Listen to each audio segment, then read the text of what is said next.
কিছুটা digestive biscuit নিলাম, নিয়ে একটা বাটার নিয়ে নিলাম। এই বাটারটাকে একটু মেল্ট করে নেব, নিয়ে ওই ডাইজেস্টিভ বিস্কুটটাকে গুঁড়ো করে নিয়ে মিক্সিতে গুঁড়ো করে নিয়ে তারপরে দুটোকে একসঙ্গে মিক্সড করে নিলাম।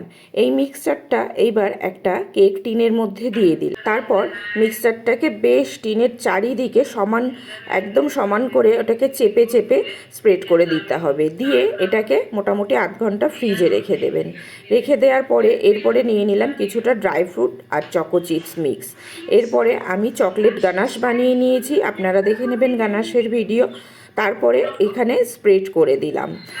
এরপরে এই গানাশের ওপরে আমি দিয়ে দেবো ড্রাই ফ্রুট মিক্সগুলো। আর এই ফ্রুটগুলো যেন সব দিকে যায়, না হলে কিন্তু মুখে পড়বে না, একদিকে হয়ে যাবে আর কেকটাও ভালো করে বেক হবে না। এরপরে আমি নিয়ে নিয়েছি কনডেন্স মিল্ক, আর ওর মধ্যে একটা মিল্ক মিক্সচার দিয়ে দিলাম। দিয়ে দুটোকে একসাথে মিক্সড করে নিলাম।